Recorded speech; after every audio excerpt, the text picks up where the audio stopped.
Social media interactions become interesting only when it is two-way.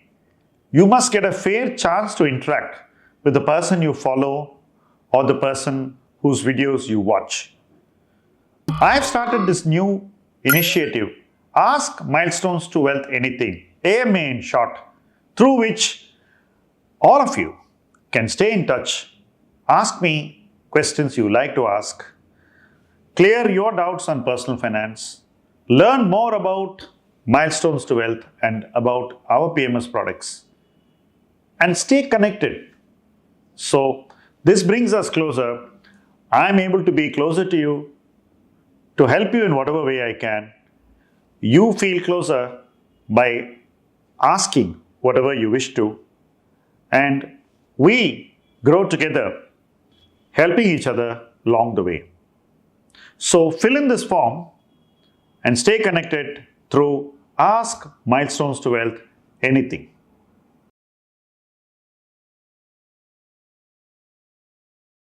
The art of judging a portfolio. I'm going to talk to you about something which is very difficult, whether you're going to judge your own portfolio or somebody else's portfolio. I have judged multiple portfolios, has always led to a lot of learnings. When a portfolio is very, very successful, how do you judge that portfolio? It could be your own portfolio. Let's say you are looking at your portfolio, which is showing its highest historical investment performance, and you are trying to judge that portfolio at that time. The natural inclination would be to think that that portfolio is a great portfolio because it has performed. How do you critically look at a portfolio which has performed?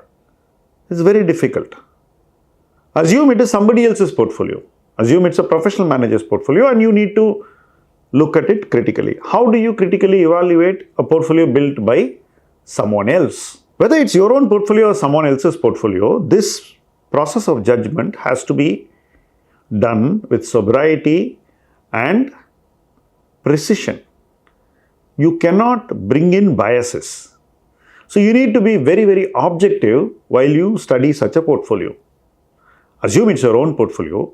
You have one stock sitting there which is 30-40% of the portfolio. You had bought it to the extent of 10%. It's been a multi-bagger. Assume it did 8-10x. You didn't sell it. The rest of the portfolio didn't do so well. So you are having a single stock sitting in your portfolio 30-40%. Your mindset at the stock level will be extremely bullish on that stock because it has given you so much. How do you reverse your own earlier investment stance? Some people do this with haste. Some people never do this. Rarely do you find people who strike a balance between hasty decision making and inaction. But that balance is what your portfolio evaluation should give you. You may wonder what's so difficult about it. But that's the problem of success. And that's the hindsight bias that comes into a portfolio judgment, especially when the success is beyond what you expected. When a stock gives you too much, you almost start falling in love with it. You just can't think beyond it. When you can't think beyond that success, you're not willing to take a critical evaluation of the decision to change the portfolio construction. You are actually trying to change the portfolio construction and not form a adverse judgment on the stock. But even to change the portfolio construction, your heart doesn't let you. Now, this is something that happens to all of us. And as an individual investor, this is the toughest hump over which an investor should cross.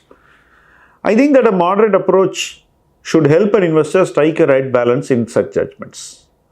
And if you are able to form that judgment in a clinical way and you are able to come to a midpoint where you change the portfolio construction and reduce the exposure of your portfolio to the extent that the portfolio risk is still taken into consideration and you are confident that the portfolio can carry the level of risk that you leave in it after you have made some changes. Now, this is a very nuanced decision that you're going to make, but you need to make that decision. When you look at somebody else's portfolio, there is a natural tendency to be brash, to be hurried. You want to come to a judgment very fast. And that judgment you're making actually is not at the stock level. I've seen many people, they look at a portfolio which you show them and they'll start talking only about the stocks. When somebody does that, I clearly know that this person is not thinking from a portfolio standpoint. He's looking only at the stock level. Why are you owning this stock? Why is this stock in your portfolio? Why are you not owning another stock? So, they are oriented more towards presence or absence of individual stocks than towards portfolio construction, weightage and allocation. In my opinion, presence or absence is actually relatively a lesser issue. What is more important is how you are managing risk and how you are managing the position size and how you are ensuring that you are responding to changes in the position size and allocation within your portfolio due to market action. Here again, some people just sell in a hurry. I have noticed that when I ask questions of others, when I ask them what do you want to do with this stock, generally somebody who doesn't believe in that stock tends to give a rash opinion that this has to be sold. That's all. There is nothing left. So they try to conclude that the stock has already done its part and it's now time to sell. I ask them, why are you saying this? They say it has run up so much. So stock price movement and return drives a judgment. Again, they are thinking at the stock level, and even at the stock level, they are not looking at the future of the stock, they are just looking at the stock price movement. That is a very, very narrow way to make decisions. But when somebody doesn't emotionally invest in a decision, his tendency to come to this judgment is very, very high. Especially so if he is not the portfolio manager. These are all judgments which don't help the portfolio management. These are all judgments that have a high probability of failure, because you may ask somebody to flippantly sell a stock and then the stock will go 5x up. Why did you ask them to sell the stock? Because they had bought to the extent of 6-7% and it went to 20%. You decided that it has already tripled, so it must be sold. You took a blanket call to sell, not even a moderated call to change the position size. So, when you are looking at a portfolio which is yours or managed by somebody else, you need to first learn to think from a portfolio standpoint about each decision. What will my decision do to the portfolio? How will it change the future of the portfolio? And should I actually make a decision now, or this decision can wait? And if I am making this decision, should it be radical or rehearsed? These are all questions that you need to answer as an investor or as a judge of other investors. More often than not, our judgments are clouded by past performance, reputation of the investor, reputation of individual companies in that portfolio, and all these judgments tend to move us away from making a holistic portfolio judgment. And that holistic portfolio judgment is what every investor needs to cultivate, because that is what will make your portfolios perform in the long run, and that portfolio performance will be holistic and sustainable.